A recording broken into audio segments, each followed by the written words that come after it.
रुखसाना नाम। क्या ये जो जिसका इंतकाल हुआ है उसकी आप क्या लगती हैं? अम्मी हूँ। क्या हुआ पूरा मामला जरा बताइए।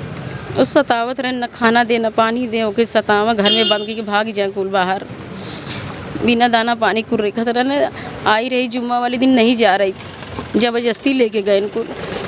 बोले मैं अम्मी नहीं जाऊंगी, हम बोले नहीं जाओगी तो रहो, लेकिन ज़बरदस्ती कुल लेके गए। आज मेरे से फ़ोन बात कराए, बोले कि अम्मी कैसे, हम कही ठीक है, क्या कर रही, हम कहीं काम कर रहे। तो बोले कि हम बोले कि कैसी है, बोले ठीक है। अब बतिए नहीं करे देते रहन कुल, अब घूर कर रहन दबावत रहन, रुक रुक के बात करते रही, रोए रोए की। कितना दिन पहले शादी हुई थी? अभी 25 तारीख आएगा तो 3 महीना होगा, 2 महीना हो गया। अभी क्या लग रहा है आप लोग को? वो जब गई अपने घर पे तो बोलता था क्या तेरी अम्मी 4 चक्का गाड़ी दिए मेरे को, मेरे को खरीद लिए है ये वो दुनिया भर का, मेरे कुछ दिए से नहीं, माँ होपते थे, मेरी पहली वाली अच्छी थी, तू खराब ऐसे ऐसे मारो के करत रहन कुल। अब मेरी बड़की लड़की गई लेने के लिए तो बोला कि ये अच्छे से समझ जाएगी तो ठीक है, नहीं समझेगी मैं इसको बहुत अच्छे से समझा दूँगा, ज़िंदगी भर याद रहेगा, ऐसा बोले वो। वही बोला फ़ोन करके कि अम्मी जल्दी आओ, फांसी लगा लिए सही में। तब मैं काम पे से दौड़ के आई चल गया अनमोल होटल पे, वो जो दवा खाना है कि नहीं उसमें ले गए। तो क्या बताया डॉक्टर ने? डॉक्टर कुछ नहीं बताया, मैं गई हाथ पकड़ी, मैं देखी मेरी बहनी नहीं है तो मैं चली आई, तुरंत लेके कुल भाग गए, फिर घर पे लेके गए। अब वही सब बता सकें कैसे मारे हैं कि क्या करें हैं। अब हम लोग तुम्हारे रहे नहीं, लेकिन ज़बरदस्ती इन लोग कुल प्लान बनाए कि तब उसके मारे मेरे को बात करा और आई कि जौने बारे बात करा दूँ, हम लोग फंस नहीं पाए। वो सब कुछ नहीं बोलते हैं, कुछ मारपीट नहीं, कुछ नहीं करेगा तो हम लोग तुम लोग को अटैक करेंगे। उसके घर पे ऐसा कुछ नहीं हुआ, तो मैं लेने के लिए गई तो उसको सीधा आपस भेज दी मेरे साथ में, तो बोले जा रही अपने मन से तो आना मत, ये कदम रख रही है तो जाना। हाँ, तो फिर उसके बाद एक बार ले आके आई, तो फिर आके लेके गया, तो फिर लेके गया तो कुछ बोला नहीं, तो दूसरे तीसरे दिन फिर मैं मतलब बुलाया, बोलता है आ जाओ, उसकी तबीयत ज़्यादा ख़राब है। तो उसको हम लोग लेके आए, उसको दवा खाना में एडमिट किए, थोड़ा पानी उनी चढ़वाए, फिर उसके बाद घर पे लेके आए, आराम हुआ, फिर गई अपने घर।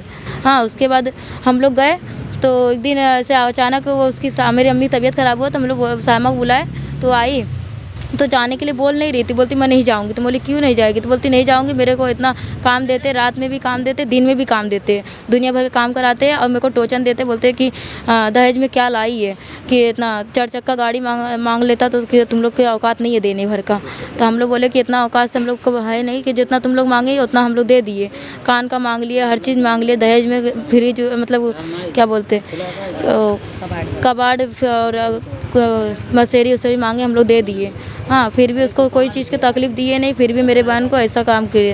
और मेरी बहन अपने से कुछ कर नहीं सकती है ना, करती भी तो उसके सामने पंखा उंखा सब रहना चाहिए, टेबल उबल भी लगा रहना चाहिए, कुछ भी नहीं था वहाँ पे, सब साफ़ कर दिए थे, अपने से कुछ ही नहीं कर सकती वो, एक कुल साफ था, कुछ भी नहीं वहाँ पे दिखा, और दरवाज़ा लगता टूटा हुआ था। मेरा नाम अफसाना है, मैं रहती हूँ गायत्री नगर में। और जब ये वाक़या जब हुआ है तो मुझे फ़ोन आया था कि ऐसा ऐसा हुआ है सायमा के साथ, तो मैं भागते हुए निकाब लगा के गई। जब मैं वहाँ पर गई तो देखी सायमा नीचे लेटी हुई थी, आंख पे चादर था, और बोले फ़ोन लगाए, पुलिस वाले आए वहाँ पर इंक्वायरी करने के लिए, तो ना फंके में कोई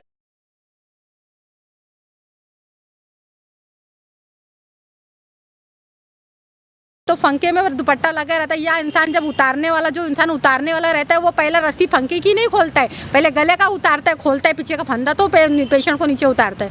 वहाँ पर गए तो ना वो फंके में दुपट्टा था ना कुछ, तो सायमा को नीचे सुलाए थे। और फिर मैंने पूछी सायमा को कहाँ लेके गए थे, बोले दवा खाने में, अनमोल के पास सामने दवा खाना है, वहाँ लेकर गए थे, डॉक्टर ने जवाब दे दिया। तो फिर लाकर उसको घर में सुलाए, और उसका मुँह पे ऐसे पट्टी बांधी हुई थी और पैर दोनों बांधे हुए थे उसके, और नीचे सुला होता, और घर में कहाँ थी वहाँ पे टेबल नहीं था, रस्सी नहीं थी, उसने फांसी की, और फंके की भी जो प्लाई लगी हुई थी जिसमें पंखा टंगा हुआ था वो एकदम पतला हुआ था, तो ना फंके की पत्ती टेढ़ी थी ना फंके का होता है, लेकिन वहाँ कुछ भी ऐसा दिख रहा नहीं था, एकदम क्लियर कट साफ सुथरा था एकदम। तो तो ये हम मान नहीं सकते। अगर वो टॉर्चर करते, वो टॉर्चर की वजह से हमसे मांग रहे थे। उसके घर वाले गरीब है, उतना दहेज दे नहीं सकते थे। जुम्मा के दिन वो आई थी, हम लोग ने उसको समझा के कैसा कैसा करके उसको भेजे। उन लोग ज़बरदस्ती करके उसको लेके गए कि नहीं हम अपनी बहू को लेके जाएंगे। तो हम लोग भी उनको समझाए कि तुम लेके जा रहे हो तो अच्छे से उसको रखना। तो बोले हाँ ठीक है। उसके बाद में वो वहाँ से, और हम लोग को उसने बोली भी थी कि वो लोग मुझे टॉर्चर करते, अब भी मैं जाऊँगी नहीं। लेकिन हम लोग ने उसको समझा के भेजी, तेरा ससुराल है, तू जा वहाँ पे। 19-20 तो होता ही रहता है। बोली नहीं, उन लोग मुझसे दहेज मांगते हैं, मेरे को मारते हैं, उन लोग मेरे को काम इतना करवाते हैं, उल्टा सीधा बोलते हैं, बार बार बोलते हैं कि तेरी माँ ने दी क्या है, ऐसा ऐसा धमकी देते। तो मैं चाहती हूँ उस लड़की को न्याय मिले, और उसके लिए मैं आप लोग से हाथ जोड़ के विनती करती हूँ कि उसको न्याय तुम लोग दिलाओ जल्द से जल्द, बस।